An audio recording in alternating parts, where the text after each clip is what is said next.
At ang kagutom ay mahigpit sa lupain. At nangyari, nang makain na nila ang trigong kanilang dinala mula sa Ehipto, na sinabi sa kanila ng kanilang ama, "Kayo'y pumaroong muli, ibili ninyo tayo ng kaunting pagkain."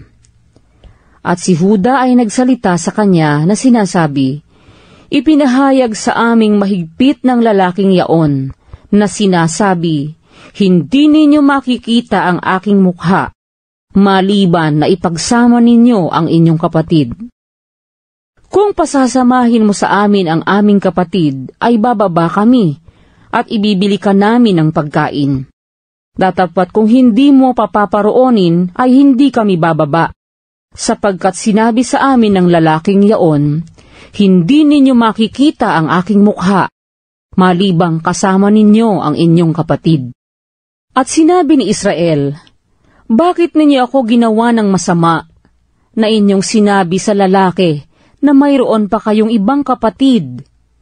At kanilang sinabi, "Tinanong kami ng buong siyasat tungkol sa amin at tungkol sa aming kamag-anakan, na sinasabi, buhay pa ba ang inyong ama? May iba pa ba kayong kapatid?" At isinaysay namin sa kanya, ayon sa mga salitang ito, "Saan namin malalaman?" Kanyang sasabihin, "Ibababa ninyo rito ang inyong kapatid." At sinabi ni Huda kay Israel na kanyang ama, "Pasamahin mo sa akin ang bata, at kami ay magsisitindig at magsisiyaon, upang tayo'y mabuhay at huwag mamatay, kami at ikaw, at gayon din ang aming mga bata. Ako ang mananagot sa kanya.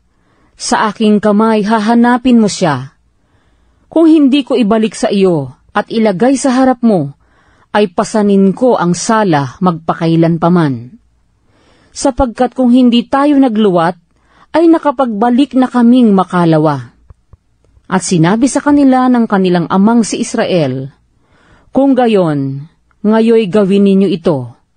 Magdala kayo sa inyong bayong ng mga piling bunga ng lupain, at dalhan ninyo ang lalaking yaon ng kaloob, ng kaunting balsamo, at kaunting pulot, pabango, at mira, mga pili at almendras. At magdala kayo ng ibayong halaga ng salapi sa inyong kamay, at ang salaping nabalik sa labi ng inyong mga bayong ay dalhin ninyong muli sa inyong kamay, marahil ay kalituhan. Dalhin din ninyo ang inyong kapatid, at magtindig kayo, at pumaroon kayong muli sa lalaking yaon. At pagkalooban nawa kayo ng Diyos na makapangyarihan sa lahat ng kaawaan sa harap ng lalaking yaon, upang isauli sa inyo ang inyong isang kapatid at si Benjamin. At kung mawalan ako ng mga anak, ay mawalan ako." At dinala ng mga lalaki ang kaloob na yaon, at ibayong halaga ng salapi ang dinala sa kanilang kamay. At si Benjamin at nagsipagtindig at nagsibaba sa Ehipto at nagsiharap kay Jose. At nang makita ni Jose si Benjamin na kasama nila, ay sinabi niya sa katiwala ng kanyang bahay, "Dalhin mo ang mga lalaking iyan sa bahay, at magpatay ka ng mga hayop, at ihanda mo, sapagkat ang mga lalaking iyan ay magsisipa ng haling kasalo ko." At ginawa ng lalaki ang ayon sa iniutos sa kanya ni Jose. At dinala ng katiwala ang mga lalaking yaon sa bahay ni Jose. At ang mga lalaki ay nangatakot, sapagkat sila'y dinala sa bahay ni Jose. Kanilang sinabi, "Dahil sa salaping isinauli sa ating mga bayong ng una, ay dinala tayo rito, upang hanapan tayo ng dahilan, at tayo'y ibagsak niya, at tayo'y ariin niyang mga alipin, at pati ng ating mga asno." At sila'y nagsilapit sa katiwala ng bahay ni Jose, at kinausap nila sa pintuan ng bahay.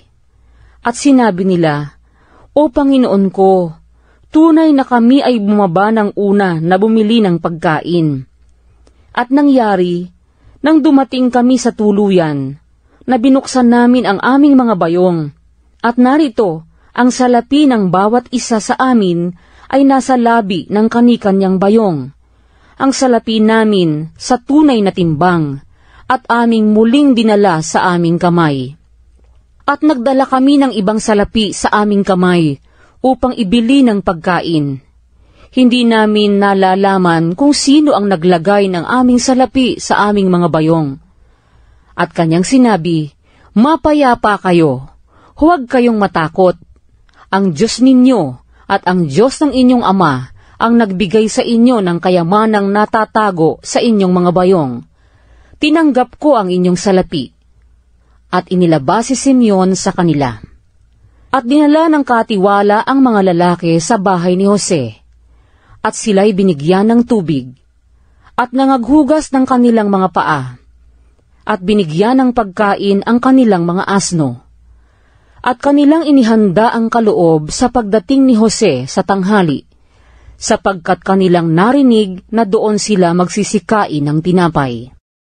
At nang dumating si Jose sa bahay, ay dinala nila sa kanya sa loob ng bahay ang kaloob na nasa kanilang kamay, at sila'y nagpatira pa sa harap niya. At sila'y kanyang tinanong tungkol sa kanilang kalagayan, at sinabi, "Wala bang sakit ang inyong ama? Ang matanda na inyong sinalita, buhay pa ba?" At kanilang sinabi, "Walang sakit ang iyong lingkod na aming ama, buhay pa." At sila'y nagsiyukod at nagsigalang. At itiningin niya ang kanyang mga mata, at nakita si Benjamin na kapatid niya, na anak ng kanyang ina. At sinabi, "Ito ba ang inyong kapatid na bunso, na inyong sinalita sa akin?" At kanyang sinabi, "Pagpalain ka nawa ng Diyos, anak ko." At nagmadali si Jose, sapagkat nagniningas ang kanyang loob dahil sa kanyang kapatid, at humanap ng dakong maiiyakan, at pumasok sa kanyang silid, at umiyak doon. At siya'y naghilamos at lumabas, at nagpigil ng loob, at nagsabi, "Maghain kayo ng tinapay." At kanilang hinainan siyang bukod, at silang bukod, at ang mga Ehipsyo na kumakain kasama niya ay bukod, sapagkat ang mga Ehipsyo ay hindi makakaing kasalo ng mga Ebreo, sapagkat kasuklam-suklam ito sa mga Ehipsyo. At sila'y nagsiupo sa harap niya, ang panganay ayon sa kanyang pagkapanganay, at ang bunso ayon sa kanyang pagkabunso. At ang mga lalaki ay nangamamangha na nagtitinginan. At sila'y idinampot ni Jose sa harap niya ng mga ulam. Datapwat ang ulam ni Benjamin ay humihigit kaysa mga bahagi ng alinman sa kanila ng makalima. At nangag-inuman at nangakipagkatuwa sa kanya.